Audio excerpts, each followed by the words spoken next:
Specially YouTube. তাহলে কলকাতা এয়ারপোর্টে বসে থাকবো আর একটু চা হবে না, সেটা তো হয় না।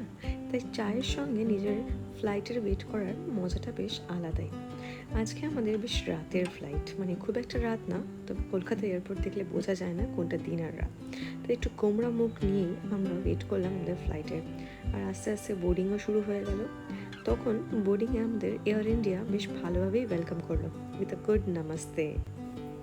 সত্যি কথা বলতে অনেকদিন পরেই ফ্লাইট চড়া, আর এই বিমানে চড়াটার অভিজ্ঞতা সব বয়সেরই সমানই থাকে, মানে এক ইকুয়াল এক্সাইটমেন্ট থাকে।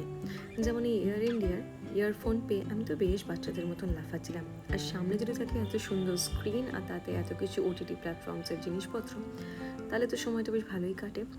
টিভি দেখতে দেখতে ঘুমোতেই যখন দেখলাম বিমান সেবিকারা একটু এদিক ওদিক করছে, তখনই বুঝলাম যে ডিনার টাইম। ডিনারটা বেশ সুন্দরই লাগলো। আর এয়ার ইন্ডিয়ায় গেলে এই ফ্যাসিলিটিসগুলো বেশ পাওয়া যায়। আবার বিমানের পরে এত সুন্দর একটা ডিম লাইট করে দিল যে কখন যে মুম্বাই মায়ানগরীতে পৌঁছে গেলাম বুঝতেই পারলাম না। কে বলবে সেটা একটা মধ্যরাত? আমরা তো তাই প্যাসেঞ্জার, বাট এরা কর্মীরা আর ক্রিউ মেম্বার্সরা তখন তাদের জন্য ভর দুপুরও নয়, একদম সন্ধে বললেই চলে। আর সারি সারি বিমান দেখে যেন মনে হচ্ছে কোনো বিমানের দেশেই চলে এসছে। সে কত বড় বড় এয়ার ইন্ডিয়া, ইন্ডিগোর বিমান। সেগুলো দেখতে দেখতেই আমরা পৌঁছে গেলাম আমাদের টার্মিনালে। যেহেতু এটা একটা ট্রানজিটের ফ্লাইট ছিল, সেটা আমরা তার জন্য ব্যাগ নিতে লাগেনি। তাই ব্যাগ ট্যাগ না নিয়ে কেবিনের ব্যাগ নিয়ে এগোলাম। কেমন লাগছে?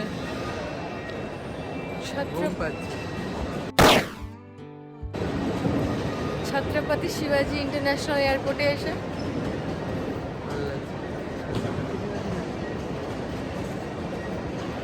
আমরা বম্বেতে আছি।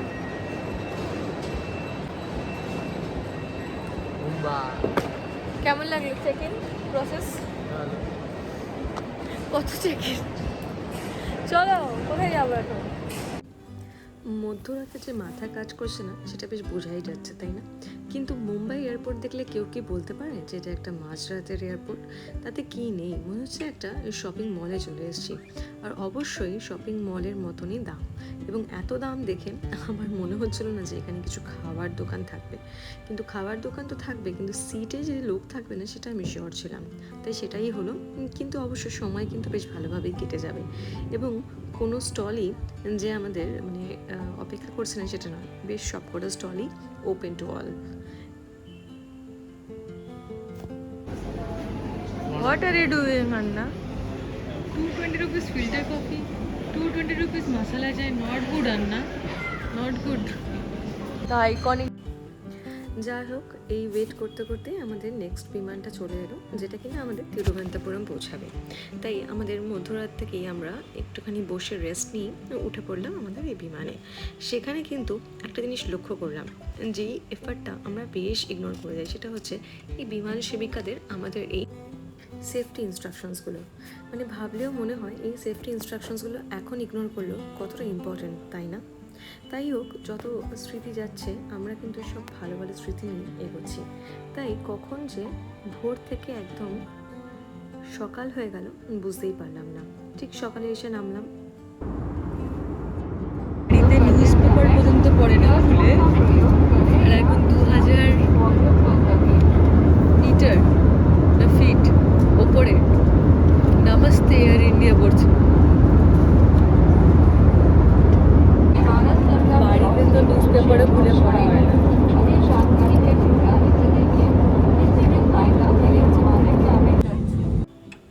বিমানবন্দরে আমাদের বেশ সুন্দরভাবে ব্রেকফাস্ট দিয়ে, যেটা একদম অতিথি বিদায়ের মতন আমাদের নামিয়ে দিল তিরুবনন্তপুরম এয়ারপোর্টে। তিরুবনন্তপুরম এয়ারপোর্টে নেমেই বুঝে গেলাম যে বেশ সাউথ ইন্ডিয়ায় পৌঁছে গেছি।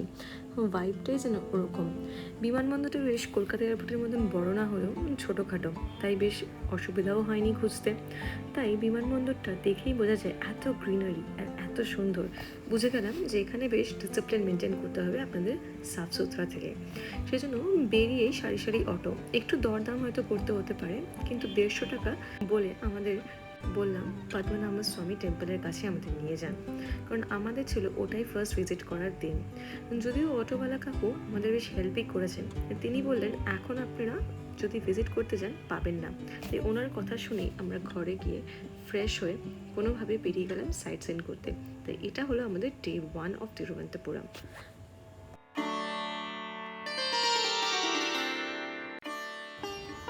পদ্মনাভ স্বামী থেকে একটু দূরে গিয়েই পেয়ে যাব শ্রী ভাগমতী টেম্পল, মানে একটি শিব দুর্গা টেম্পল।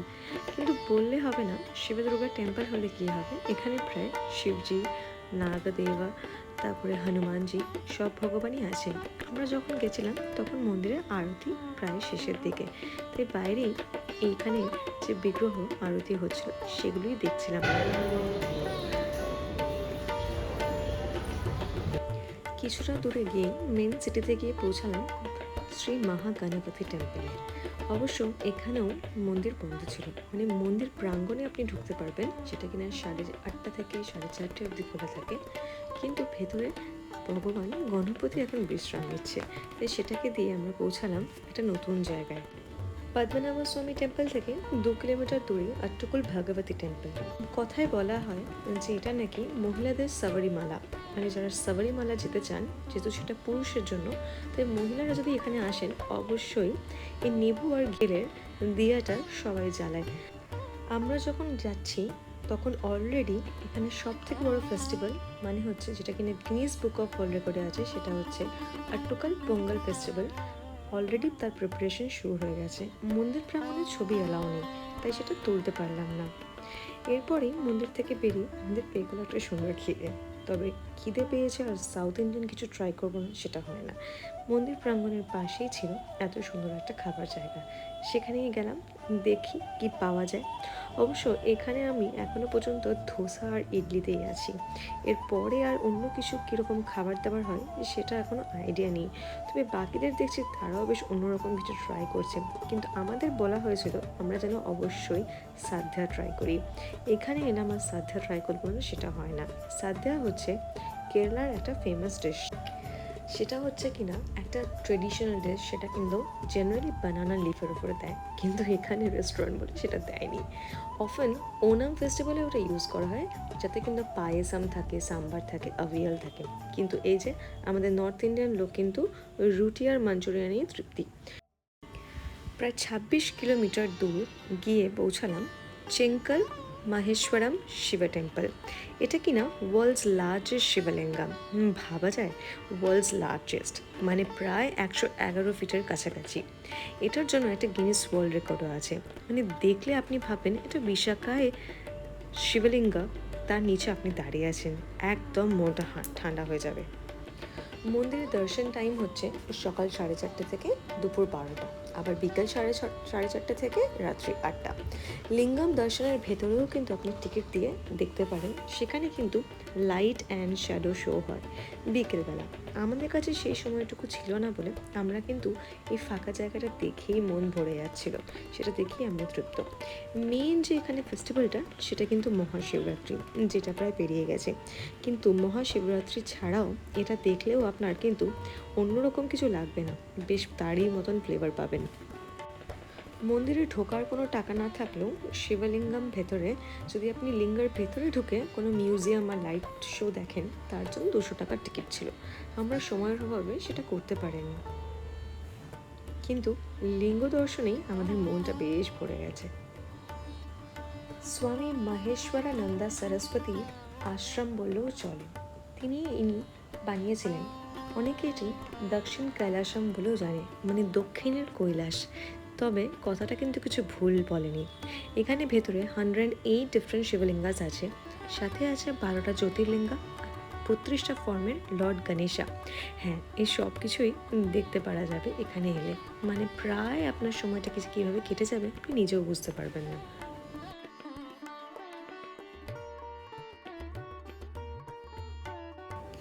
এখানে যেমন আশ্রম, সেরকম এখনও কনস্ট্রাকশন চলছে, তবে মেডিটেশন হল এবং অডিটোরিয়ামস এবং অনেক রকম টেম্পলসে ভরা এই জায়গাটা আপনার মনটাকে অবশ্যই শান্ত করে দেবে।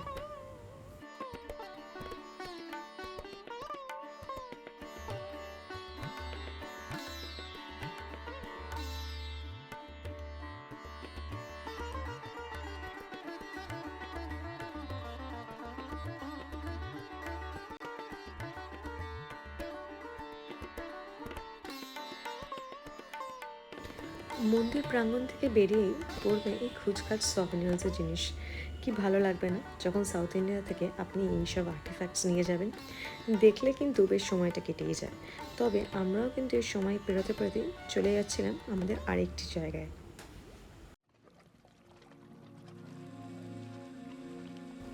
আরবেন সিয়ের ধার ঘেঁষেই স্থাপিত হচ্ছে আজিমালা শিব টেম্পল।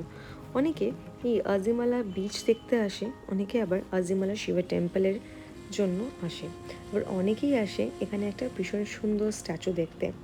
হ্যাঁ, আজিমালা বিচটা কিন্তু অনেকেই প্রায় এক্সপ্লোর করতে করতে চলে আসে, কিন্তু সেখানে এসে সারপ্রাইজ হয়ে যায় এই সুন্দর শিব টেম্পল দেখতে।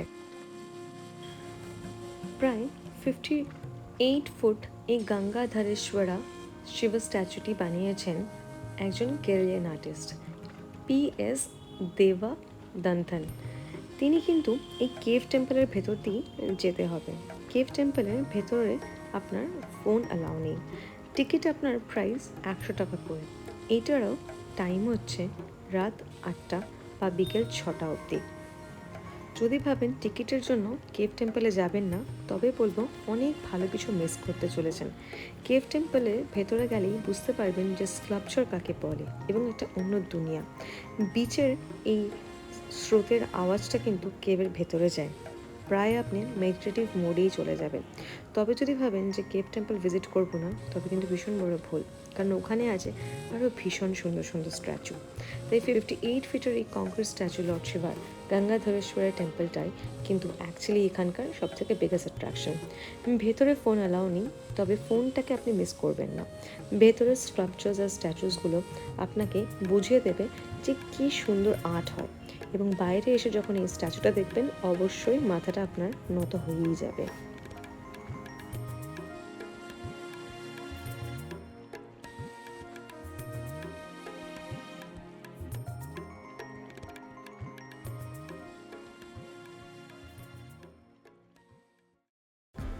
সারাদিন এত দৌড়ঝাঁপের পরে এসে পৌঁছালাম সে বিখ্যাত কোভালাম বিচে। প্রায় 18 কিলোমিটার দূর থেকে এসছি আমরা, কিন্তু সেই ওয়ার্ল্ড ফেমাস কোভালাম বিচটা দেখবো না সেটা কী করে হয়। বেশ সুন্দর রকি হেডল্যান্ডসের মাঝখানে আমরা দেখতে পাচ্ছি কোভালাম বিচটাকে।